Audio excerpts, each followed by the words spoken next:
July 14th, 1943. 400 miles southwest of Iceland, a PBY Catalina flying boat lumbered through grey Atlantic skies at 115 miles per hour. Lieutenant Commander Howard Eckstein adjusted his throttles with the careful precision of a pilot nursing an aircraft that German U-boat commanders had learned to ignore. The Consolidated PBY-5A, nicknamed the Catalina, was everything a combat aircraft should not be. Slow, ungainly, built like a flying warehouse with wings that seemed too fragile to support its bulbous fuselage. Its maximum speed barely exceeded what a surfaced U-boat could achieve in calm seas. Its bomb load consisted of depth charges that had to be dropped with surgical precision to have any effect at all. For 18 months, German submarine captains had dismissed the Catalina as a reconnaissance nuisance, nothing more. Kapitänleutnant Werner Hartmann, commander of U-boat 543, had encountered Catalinas on 3 separate occasions during his North Atlantic patrols. Each time, his lookouts had spotted the lumbering aircraft in time to execute a crash dive that put his submarine safely below attack depth before the American flying boat could position itself for a bombing run. The Catalina's glacial approach speed gave U-boat crews ample warning to secure hatches and submerge to safety. Eckstein's radar operator called out a contact bearing 270, range 8,000 yards.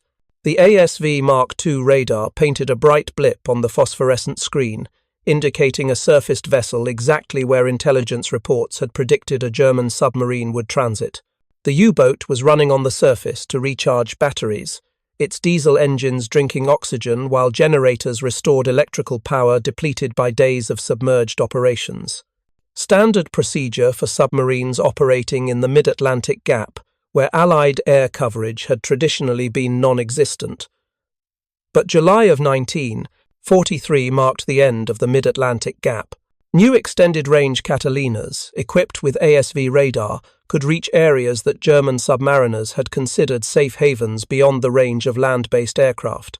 What happened in the next 20 days would prove that sometimes the most dangerous weapon is the one your enemy has already decided poses no real threat.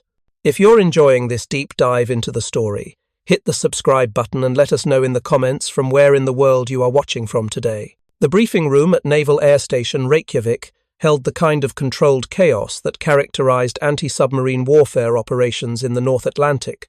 Maps covered every available wall surface, marked with colored pins indicating U-boat sightings, convoy routes, and the expanding coverage zones of extended-range patrol aircraft. Lieutenant Commander Howard Eckstein stood at the front of the cramped space, addressing the assembled crews of VP-84, the fighting 84th Patrol Squadron that had arrived in Iceland just 3 weeks earlier. His weathered features carried the accumulated stress of 2 years flying anti-submarine patrols in aircraft that most pilots considered dangerously obsolete for combat operations. The PBY Catalina, sitting on the ramp outside, represented 1930s technology pressed into service against Germany's most sophisticated underwater predators.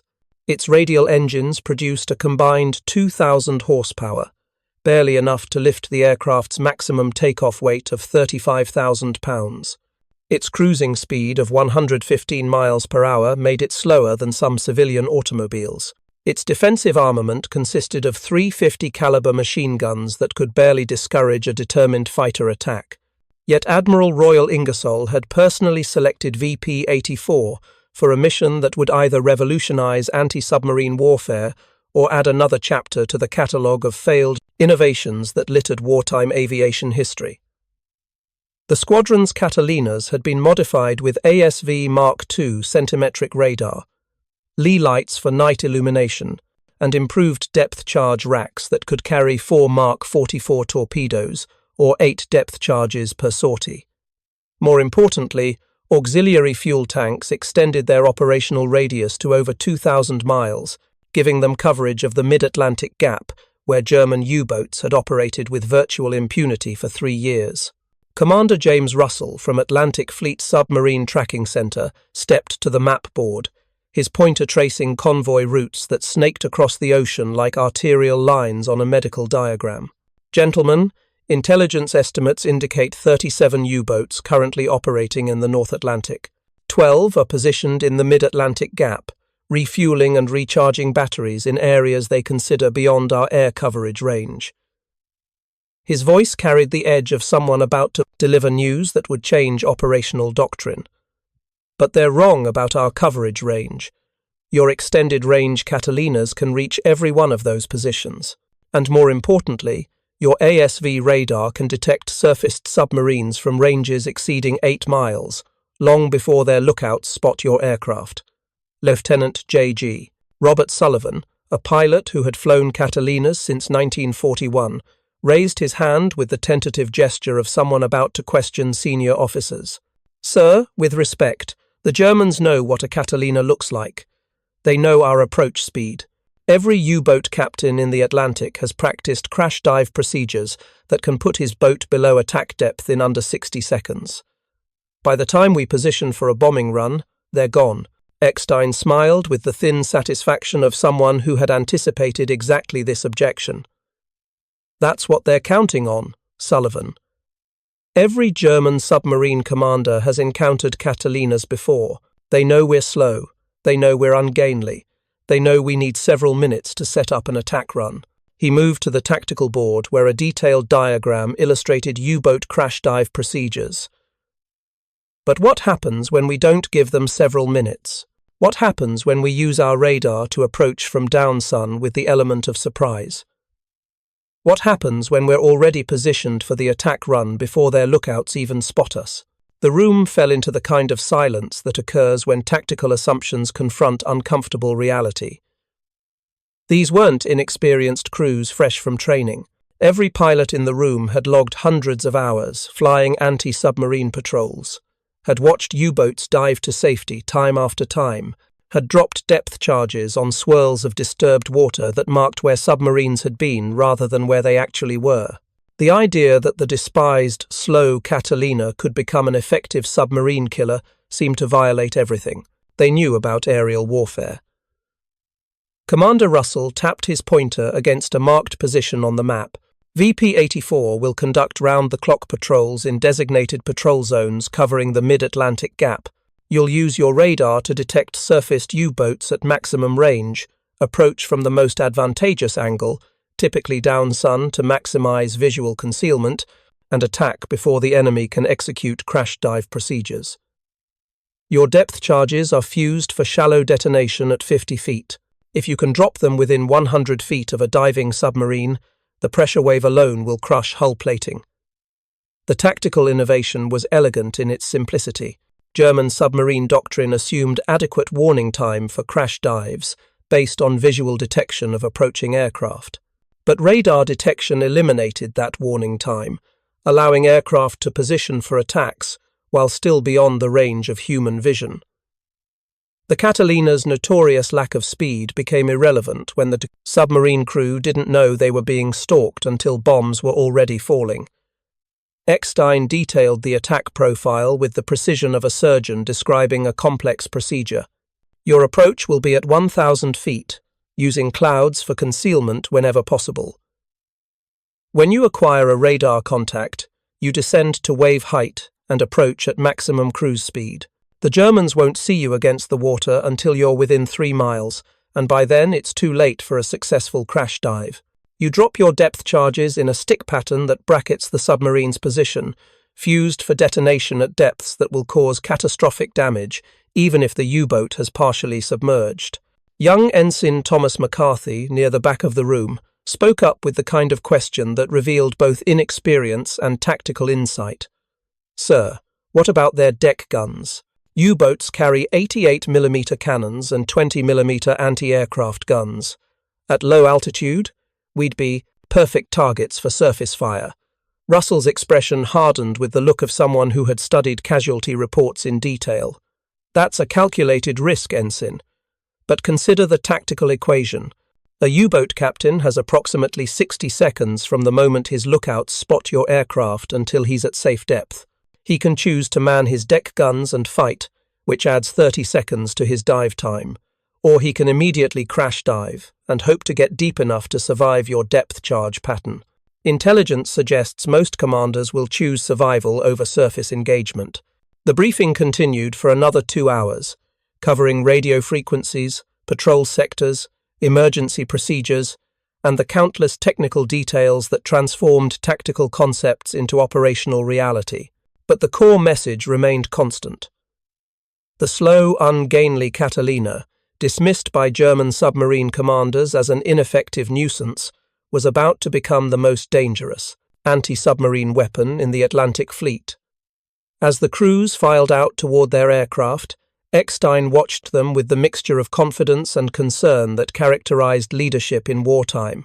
They were about to test a tactical innovation that could either validate extended-range patrol aviation or confirm German assumptions about the Catalina's limitations. Either way, the next 20 days would determine whether American ingenuity could transform a perceived weakness into decisive advantage. The morning of July 15th dawned with the kind of grey, overcast conditions that North Atlantic aviators knew intimately.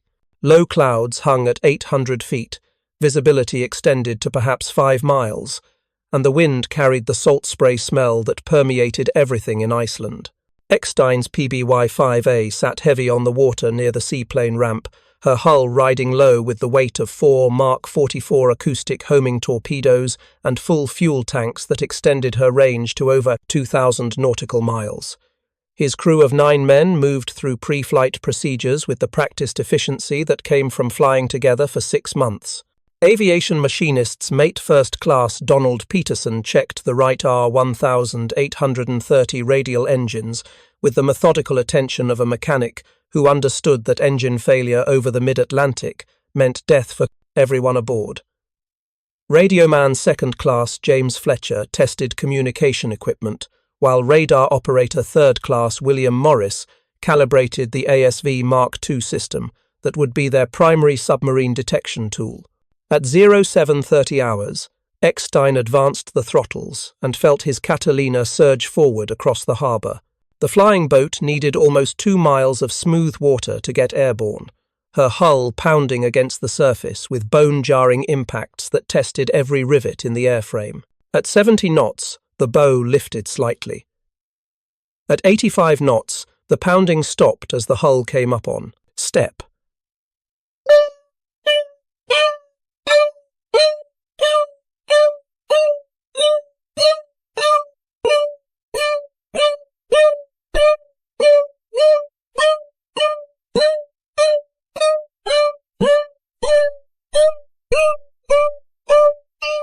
Eckstein pulled back on the yoke and felt his aircraft reluctantly separate from the water. His assigned patrol sector covered 600 square miles of ocean 400 miles southwest of Iceland, an area that intelligence analysts had designated as a probable U-boat transit zone.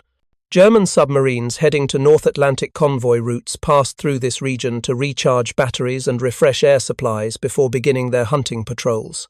The extended-range Catalina could remain on station for 12 hours, providing continuous radar coverage of an area that had been beyond Allied air reach for the entire war.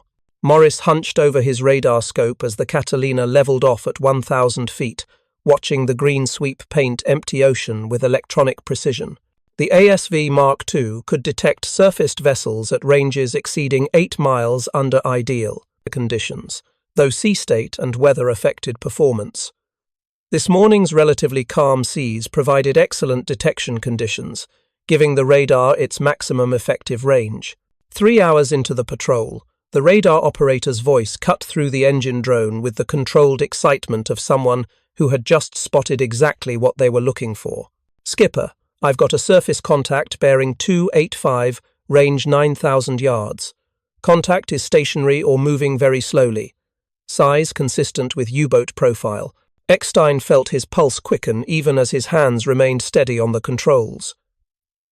This was the moment that validated months of tactical planning and technological development. A German submarine, probably charging batteries with diesel engines running, completely unaware that an American flying boat was stalking it from beyond visual range. He checked the sun position, noting its angle relative to the contact bearing. Perfect. He could approach from down sun, using solar glare to mask his aircraft until the last possible moment. All crew, battle stations. We have a probable U-boat contact at 10,000 yards. Commencing attack approach. His voice carried through the intercom with the calm authority that kept crews focused during combat operations. Sullivan, arm depth charges for shallow detonation, 50-foot setting. Morris, maintain continuous radar tracking and feed me bearing updates. The Catalina descended to wave height, her propellers occasionally kicking up spray as Eckstein held his aircraft barely 100 feet above the Atlantic swells. The approach speed remained steady at 115 miles per hour, eating up the distance to target at just under 2 miles per minute. At this altitude, his aircraft would be almost invisible against the water background until closing to within 3 miles, and by then the tactical geometry would favor the attacker. Kapitänleutnant Hans Schmidt stood on the conning tower of U-boat 617, enjoying the brief respite that surface running provided after 48 hours submerged. His boat wallowed in moderate swells while diesel engines charged batteries depleted by 2 days of underwater transit. The mid-Atlantic gap represented sanctuary from Allied air attack, a vast oceanic desert where German submarines could operate on the surface without fear of aircraft strikes. His lookouts scanned the horizon with binoculars, searching for the telltale masts of convoy ships or the distinctive silhouettes of Allied patrol aircraft. The morning remained clear enough for good visibility, but overcast enough to provide some concealment from visual detection. Schmidt had surfaced in this exact location 3 times during previous patrols without encountering enemy aircraft. The nearest Allied air bases were in Iceland and Newfoundland, both too distant for conventional patrol aircraft to reach his current position with meaningful loiter time. The starboard lookout's shout shattered Schmidt's complacency like ice water thrown in his face. "Aircraft! Bearing 110, low on the water, distance 3 kilometers." The young sailor's voice carried the edge of panic that came from spotting threats that should not exist in areas considered safe from air attack.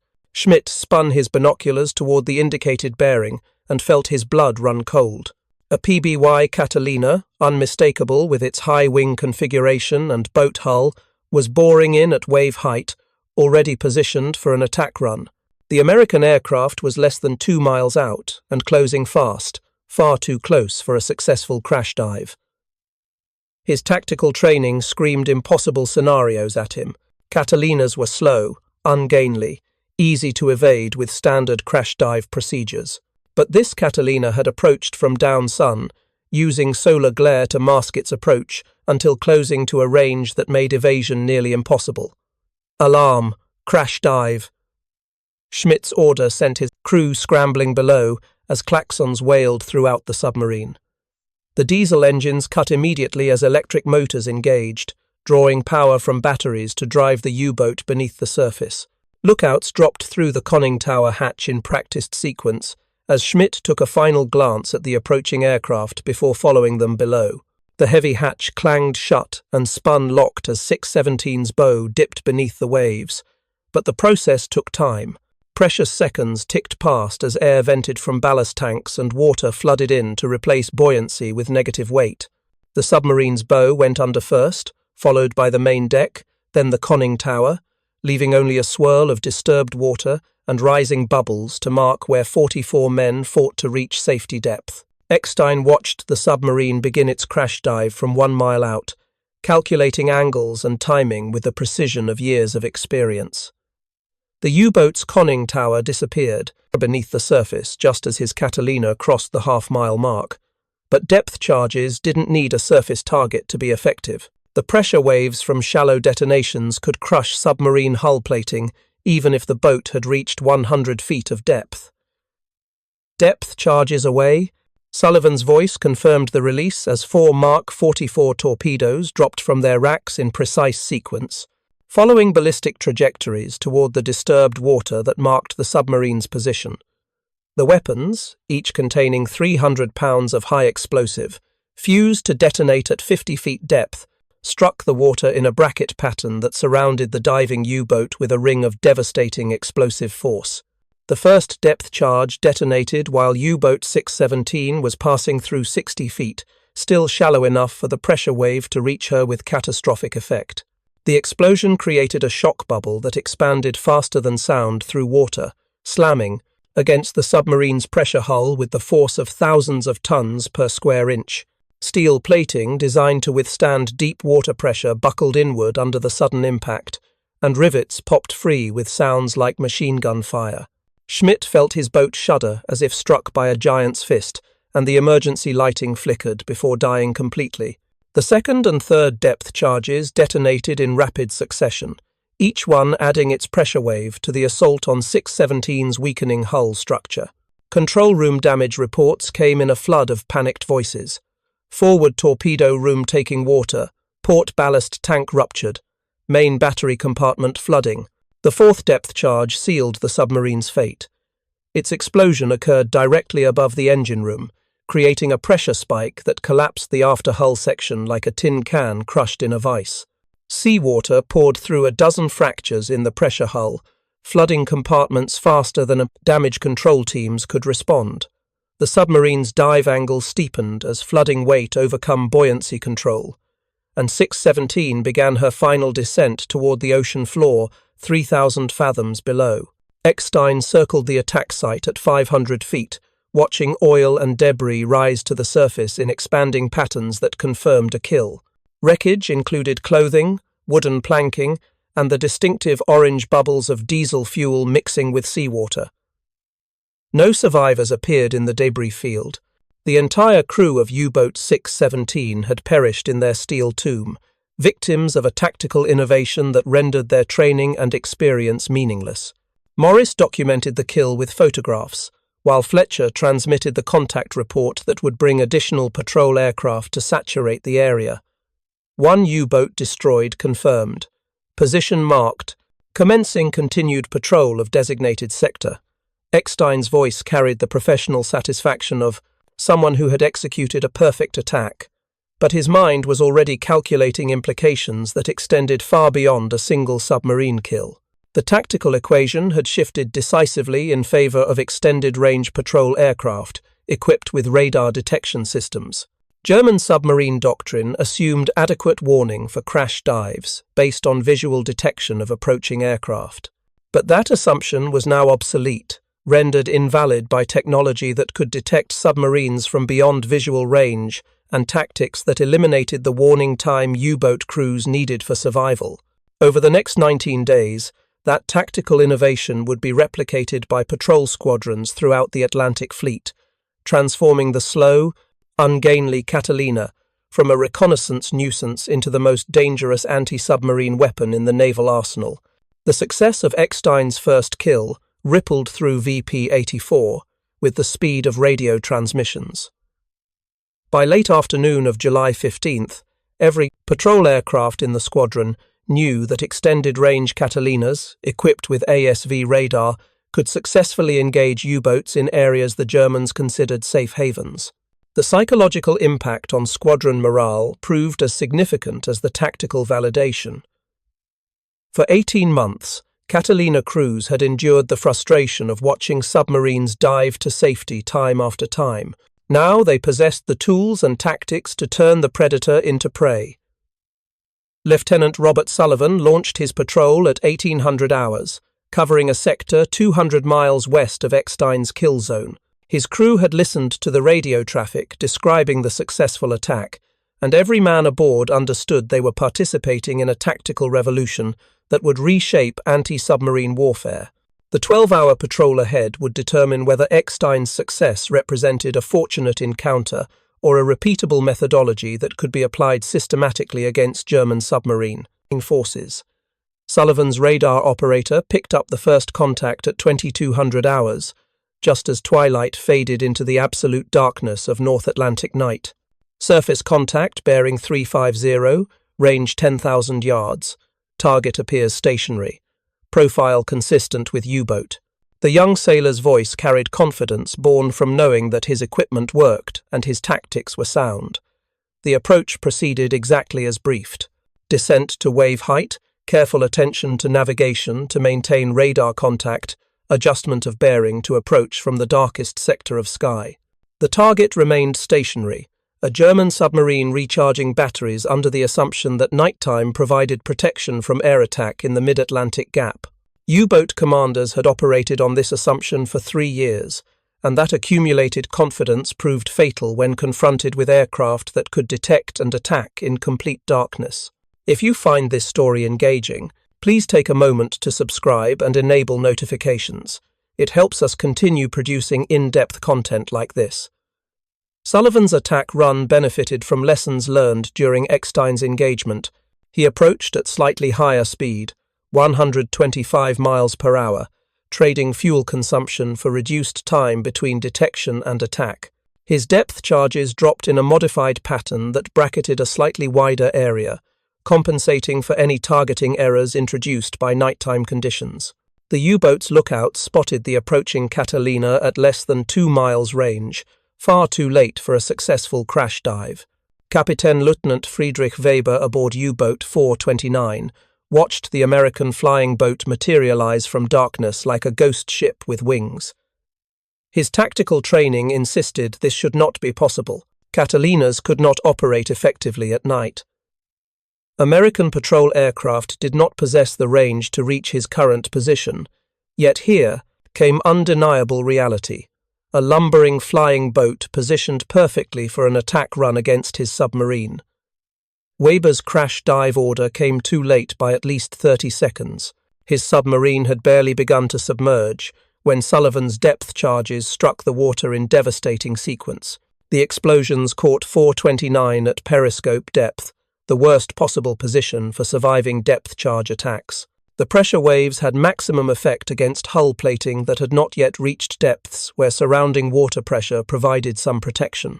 The submarine's pressure hull failed in 3 separate locations simultaneously: forward torpedo room, control room, and after engine spaces all flooded within seconds of each other, creating a cascade of failures that overwhelmed every damage control procedure. 429 settled toward the ocean floor with her entire crew trapped inside, adding 46 more names to the growing casualty list of German submariners who had learned too late that their tactical assumptions were obsolete. Sullivan's radio transmission reached squadron headquarters at 23:15 hours. Second, U-boat confirmed destroyed. Extended range patrol tactics validated for nighttime operations. Continuing assigned patrol. The clinical language of military communications could not capture the psychological impact of 2 submarine kills in one day. But every officer at Naval Air Station Reykjavik understood the implications. The PBY Catalina, maligned as too slow for effective combat operations, had just proven it could hunt and kill German U-boats in conditions the enemy considered safe. More importantly, the tactics were repeatable by any crew equipped with proper radar and trained in the new approach methodology.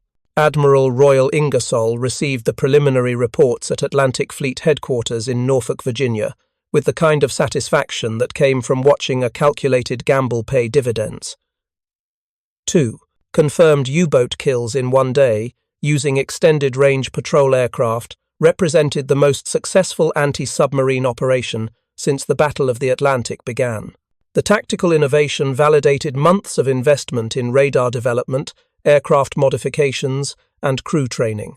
But Ingersoll understood that 2 kills, however satisfying, represented only the beginning of what extended-range Catalinas could accomplish. The mid-Atlantic gap contained dozens of German submarines operating under the assumption they were beyond Allied air reach. Every one of those U-boats represented a target vulnerable to radar-equipped patrol aircraft, using tactics that eliminated the warning time submarine crews needed for survival.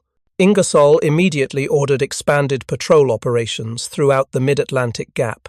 Additional Catalina squadrons received rush orders to install ASV Mark II radar systems and commence training in extended-range anti-submarine tactics. The Naval Air Station, at Reykjavik, previously a backwater posting for obsolete patrol aircraft, suddenly became the focal point of American anti-submarine operations in the North Atlantic.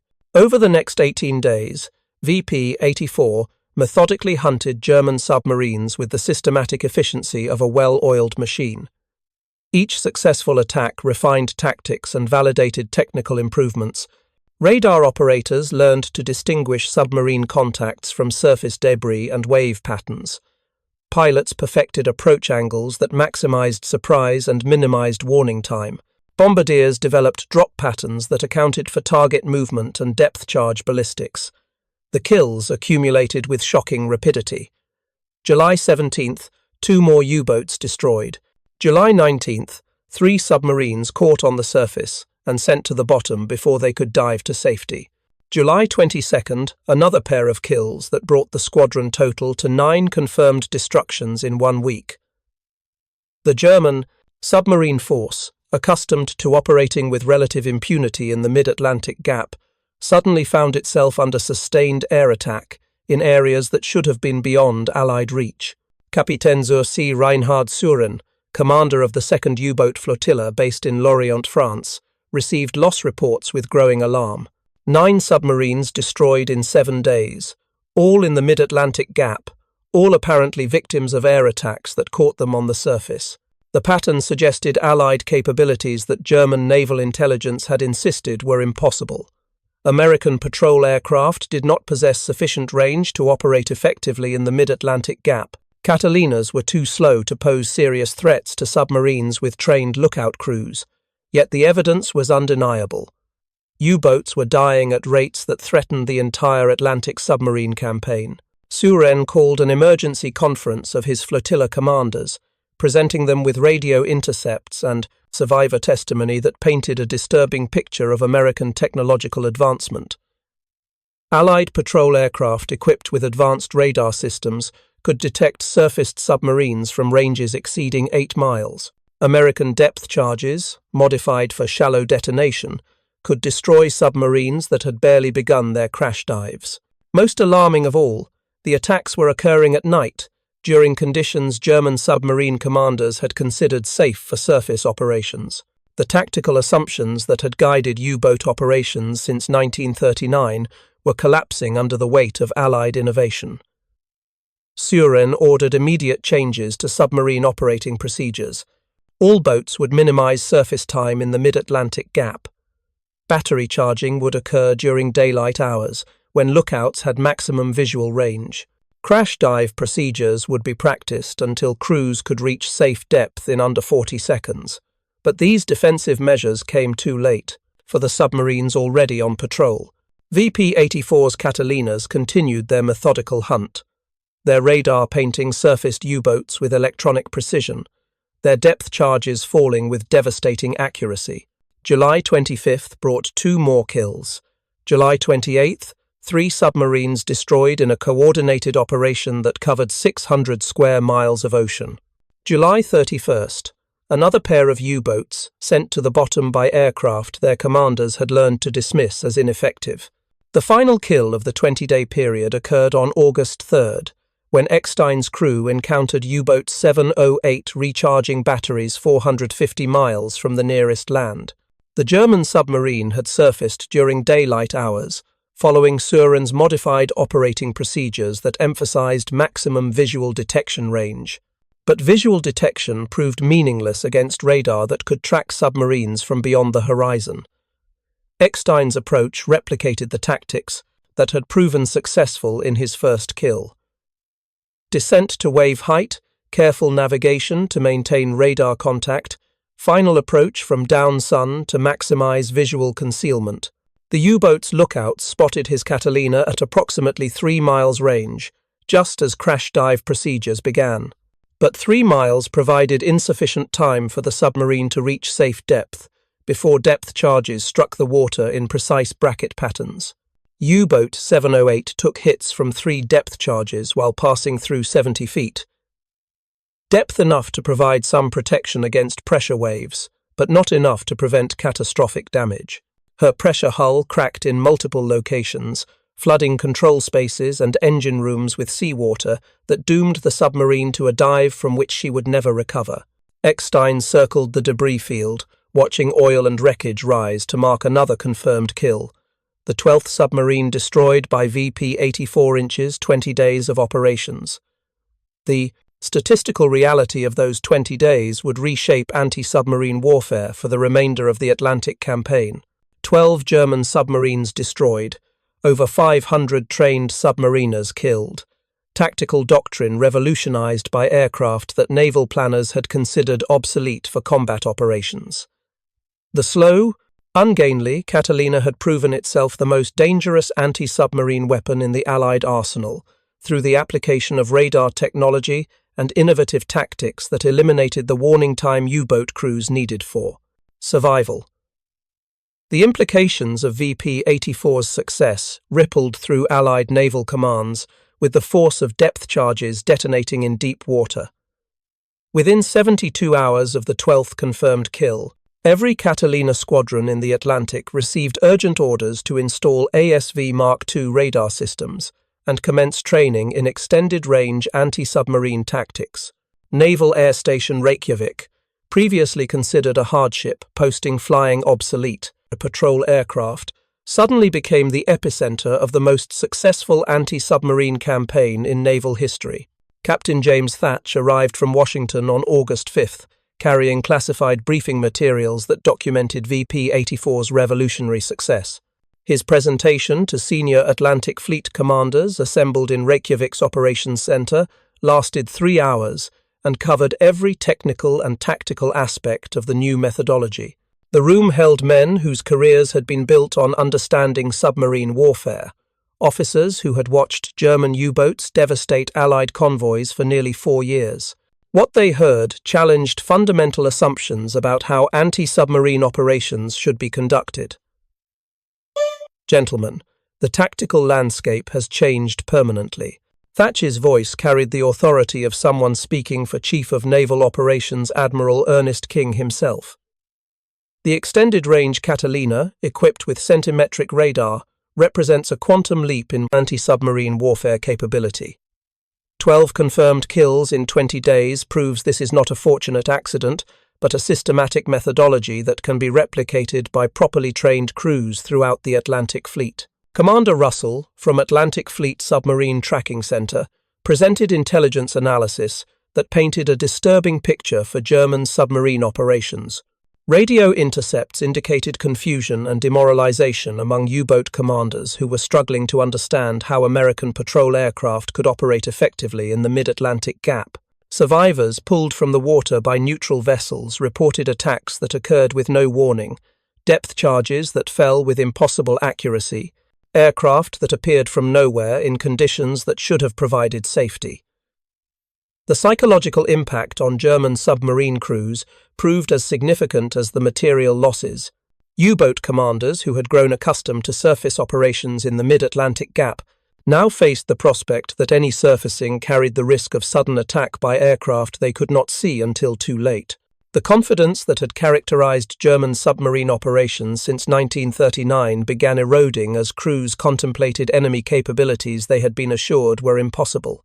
Gross Admiral Karl Dönitz, commander of the German submarine force, received comprehensive loss reports at his headquarters in Berlin on August 7th. 12 submarines destroyed in 20 days, all in the mid-Atlantic gap, all apparently victims of coordinated air attacks using technology that German naval intelligence had insisted American forces did not possess. The implications threatened the entire Atlantic submarine campaign that Dönitz had orchestrated with such success for nearly 4 years. His emergency conference with senior U-boat commanders revealed the depth of German tactical disadvantage. American patrol aircraft possessed radar systems that could detect surfaced submarines from distances exceeding 15 kilometers. Allied depth charges had been modified for shallow detonation patterns that could destroy submarines before they reached safe depth. Most alarming of all, the attacks were occurring in areas German strategists had considered sanctuary from air operations due to range limitations of Allied patrol aircraft. Kapitän C. Eberhard Gord, Dönitz's chief of operations, presented tactical recommendations based on analysis of survivor testimony and radio intercepts.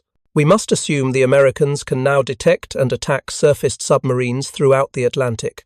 All boats should minimize surface time, charge batteries only during brief intervals, and maintain maximum vigilance for approaching aircraft. The defensive posture represented a complete reversal of operational doctrine that had emphasized aggressive surface operations. But Dönitz understood that defensive measures could not address the fundamental problem. German submarines needed to surface regularly to recharge batteries and refresh air supplies. The mid-Atlantic gap represented the only area where such operations could occur without immediate threat from shore-based aircraft.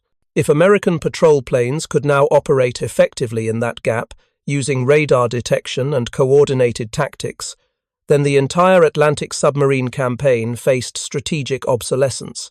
The industrial implications reached beyond immediate tactical adjustments. Germany's submarine construction program could not replace losses at the rate VP-84 had demonstrated.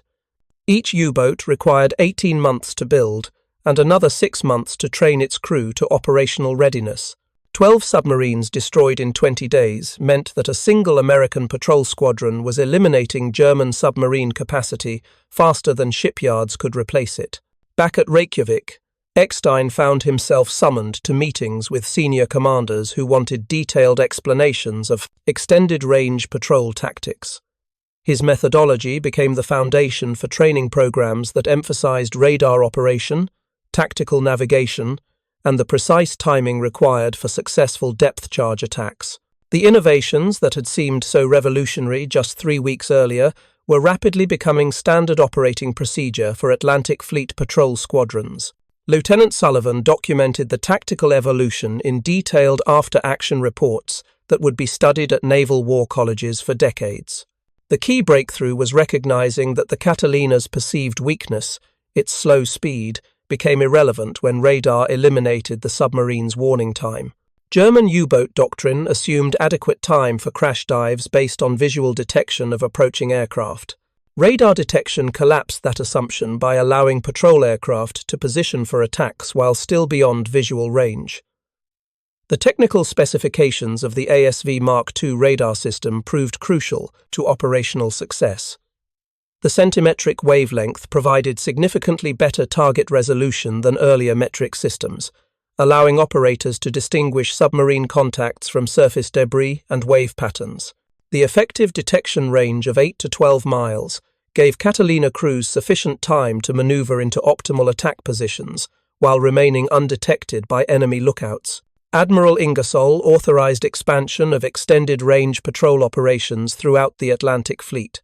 Additional Catalina squadrons based in Newfoundland, Bermuda, and the Azores received ASV radar installations and commenced training programs modeled on VP-84's successful methodology. The aircraft that senior planners had considered obsolete for combat operations suddenly represented the most critical asset in the Battle of the Atlantic. The ripple effects extended to submarine construction and deployment strategies. Consolidated aircraft received rush orders to increase Catalina production, with specific emphasis on extended-range variants equipped with auxiliary fuel tanks and radar installations.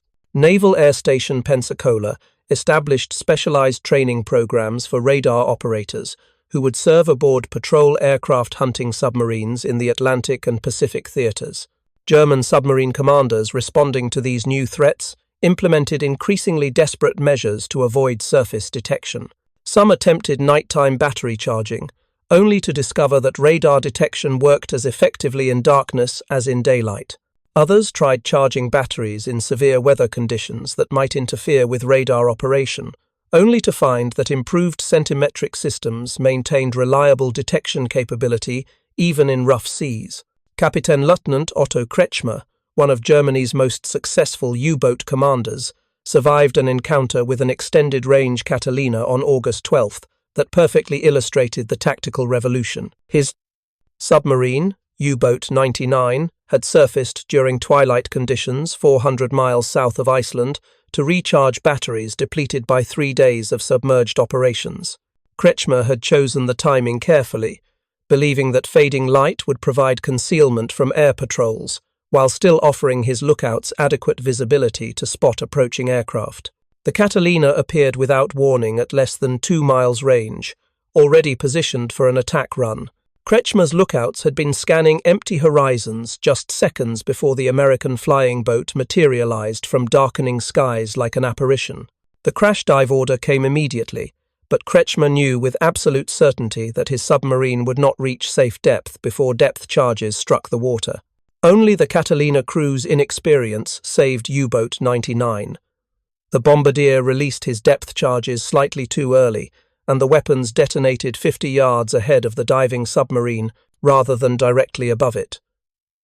The pressure waves still inflicted serious damage, buckling hull plates and rupturing a ballast tank, but the submarine survived to limp back to Lorient with a shaken crew and a commander who understood that German submarine operations had entered a new and far more dangerous phase.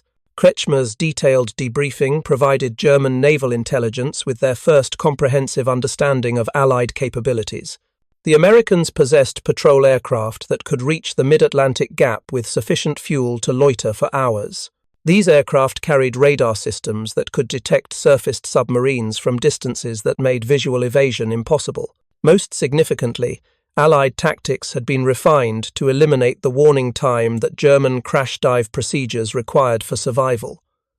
The psychological impact on U-boat crews proved devastating. Men who had volunteered for submarine service based on promises of technological superiority and tactical advantage now faced enemy capabilities that rendered their training obsolete.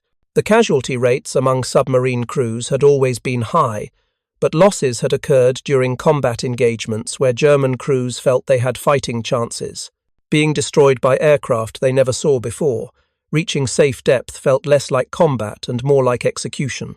By mid-August of 1943, German submarine operations in the mid-Atlantic gap had effectively ceased. U-boat commanders who had previously surfaced with confidence to recharge batteries now remained submerged for extended periods, accepting reduced operational effectiveness rather than risk sudden attack by radar-equipped patrol aircraft.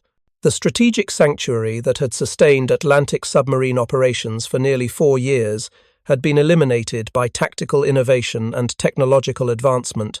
The broader implications for the Battle of the Atlantic became apparent as convoy losses declined sharply throughout August and September. German submarines that had inflicted devastating casualties on Allied merchant shipping now found themselves hunted throughout their operational areas by aircraft they could neither see nor evade. The tactical balance that had favoured U-boats for most of the war shifted decisively toward Allied anti-submarine forces. Statistical analysis documented the magnitude of the shift. During June of 1943, German submarines had sunk 43 Allied merchant ships totaling 200,000 tons.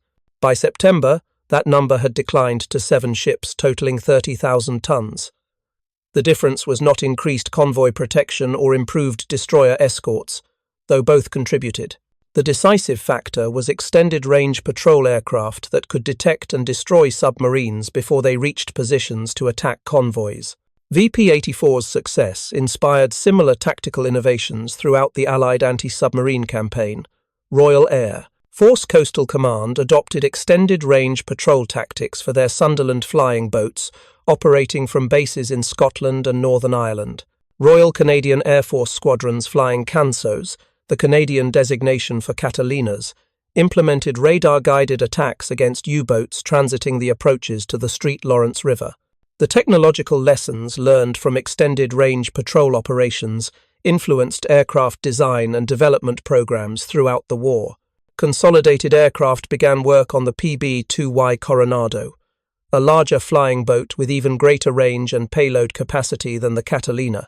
Boeing developed the B-29 Superfortress with lessons learned from extended-range operations, including sophisticated radar systems and fuel management techniques that enabled unprecedented operational radius. But the immediate impact remained concentrated in the North Atlantic, where VP-84 and sister squadrons systematically eliminated German submarine capability through sustained operations that combined technological advantage with tactical innovation. The Catalina, maligned at the war's beginning as too slow and ungainly for effective combat operations, had proven itself the most dangerous anti-submarine weapon in the Allied arsenal. The human cost of this tactical revolution was measured in different ways by different sides. For Allied forces, the success meant merchant sailors who survived voyages that previously carried significant mortality risk. Convoy losses declined as German submarines found themselves hunted rather than hunting, unable to surface long enough to position for attacks on merchant shipping. The lifeline between America and Britain that had been threatened by submarine operations for 4 years became progressively more secure as extended-range patrol aircraft eliminated U-boat effectiveness. For German submarine crews, the revolution meant death rates that climbed from already horrific levels to nearly 75% casualties. Young men who volunteered for submarine service found themselves trapped in steel coffins that could be detected and destroyed before they could defend themselves or even understand what was happening. The technological superiority that had sustained German submarine operations evaporated in the face of Allied radar systems and tactics that rendered traditional defensive measures obsolete. The strategic implications extended beyond the Atlantic campaign. Admiral Chester Nimitz, commanding Pacific Fleet operations, immediately requested extended-range Catalina squadrons, equipped with ASV radar for anti-submarine operations against Japanese forces. The tactics that had proven so effective against German U-boats could be applied with equal success against Japanese submarines operating in the vast Pacific theater. By October of 1943, extended-range patrol operations had become standard procedure for anti-submarine warfare throughout both Atlantic and Pacific theaters. The innovations pioneered by VP-84 during 20 days of July and August had evolved into comprehensive doctrine that would guide Allied naval aviation for the remainder of the war. Aircraft manufacturers, radar developers, and tactical planners worked in concert to refine and improve systems that had achieved such dramatic success. The German submarine force never recovered from the tactical revolution that began with VP-84's operations in the mid-Atlantic Gap. Dönitz attempted to compensate for Allied technological advantages through increased submarine production and improved underwater performance, but the fundamental problem remained unsolved. German submarines needed to surface to recharge batteries, and surfacing in waters covered by radar-equipped patrol aircraft meant almost certain detection and probable destruction. The final statistics of VP-84's 20-day rampage became the stuff of naval aviation legend. 12 confirmed submarine kills. Estimated 500-plus German submariners killed, 0 American casualties, 0 aircraft lost to enemy action. The perfect asymmetry of those numbers reflected the decisive advantage that technological innovation had provided. The slow, ungainly Catalina had destroyed sophisticated German submarines through the application of radar detection and tactics that eliminated the warning time enemy crews needed for survival. Lieutenant Commander Eckstein received the Navy Cross for his role in pioneering extended-range patrol tactics, along with promotion to commander and assignment to train new squadrons in the methodology his crew had validated. His detailed tactical manuals became required reading for patrol aircraft crews throughout the Atlantic Fleet, studied with the same intensity that previous generations had devoted to surface warfare doctrine. The broader lesson extended beyond specific technical achievements or tactical innovations. VP-84's success demonstrated that in modern warfare, the side willing to challenge conventional assumptions and embrace revolutionary approaches could achieve decisive advantages over enemies bound by traditional thinking. The Catalina had been dismissed as obsolete by planners on both sides, too slow for effective combat operations, too ungainly for tactical maneuvering. Yet, when equipped with proper technology and employed with innovative tactics, that same aircraft became the most dangerous anti-submarine weapon in the Allied arsenal. Years after the war ended, German submarine commanders who survived the Atlantic campaign spoke with respect tinged by bitterness about the tactical revolution that destroyed their operational effectiveness. The accounts consistently emphasized the psychological impact of facing an enemy that could detect and attack without warning, that could operate in areas considered safe, that possessed technology, rendering traditional defensive measures useless. Naval historians analyzing the Battle of the Atlantic identified VP-84's 20-day rampage as the turning point when Allied forces achieved decisive technological and tactical superiority over German submarine operations. The extended-range Catalina, equipped with ASV radar, combined with innovative tactics that eliminated enemy warning time, had accomplished what years of conventional anti-submarine warfare could not achieve: the complete suppression of German submarine operations in the mid-Atlantic Gap. The wreckage of 12 German submarines resting on the Atlantic floor became monuments to technological change and tactical innovation that had altered the fundamental nature of naval warfare. The men entombed within those steel coffins had died believing in German submarine superiority, victims of Allied capabilities their commanders had insisted were impossible. Their sacrifice, however involuntary, marked the end of one era and the beginning of another in which electronic detection systems and precision weapons could eliminate sophisticated military forces before they could respond. The slow, ungainly Catalina, dismissed and underestimated by planners and commanders on both sides, had proven that in modern warfare, technological innovation, combined with tactical creativity, could transform perceived weakness into decisive strength. The 20 days of July and August 1943, when VP-84 hunted German submarines with systematic efficiency throughout the mid-Atlantic gap, represented not just successful operations, but a fundamental revolution in how naval forces would conduct anti-submarine warfare for generations to come. Thank you for watching. For more detailed historical breakdowns, check out the other videos on your screen now, and don't forget to subscribe.